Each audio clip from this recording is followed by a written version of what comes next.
everybody, Cindy A. Lewis here. Welcome. Today we're doing 100 days of junk journal tags, and we are on day 34, and it is a map background tag. Now these 100 instructions for 100 days of tags for your junk journals are available in my Ko-Fi site. Go check it out if you're interested in having all these instructions in one place. Also, down in the description is the instructions for today's tag. Additionally, go check out Black Whisper Crafts, Bexx, on YouTube or on her Instagram and see how she created her tag today. All right, we're going to get to it. You need an old map or some map paper for this theme, your tag base, your glue, scissors, ink, and whatever embellishments you want. Travel themed would be good. I have some cardstock. It is double-sided, so I'm not going to glue this onto another base. It is really nice, and it is from Stamperia. I cut it to about 3 3/8 inches by 6.5 because I wanted to preserve this map. And so I'm going to take and embellish it. I'm going to take some Distress Oxide ink and we're going to go around the edges. And we're kind of going with a more steampunk type theme.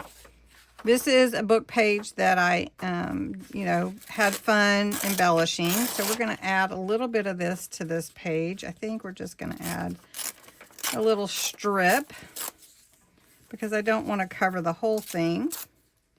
So we'll just put that here. And we're going to ink this as well, even though it does have some embellishment on it.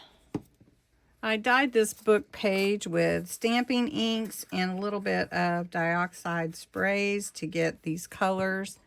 And it's really fun to do that. So if you haven't tried it, I think you probably would enjoy that.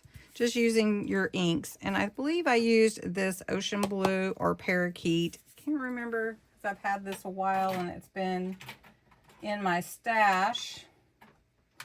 Let me get my blending tool because I want to bring in that kind of aged look with the blue as well. I like to bring that into my background so you can see how it changes the whole look of everything. Makes it look really, I don't know, patina kind of with a copper color, but it's I do have another piece that was in my stash. I think I'm going to tear this with the ship, because there's a ship here, so I'm just going to add it to the bottom, kind of like to mimic that ship.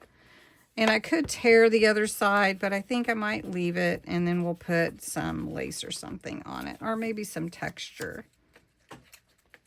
So I'm just embellishing right now.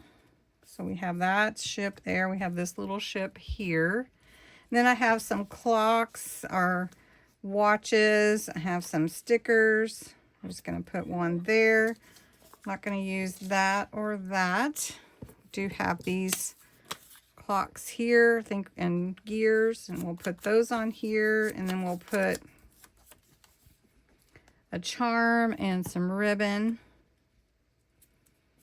And of course we have to have some words, which I have some beautiful paths can't be discovered without getting lost.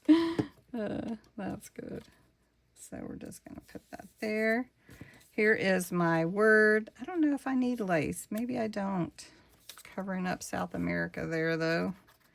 Don't know if I really meant to do that, but I'm going to come back over this with some, let's do it right here, blue.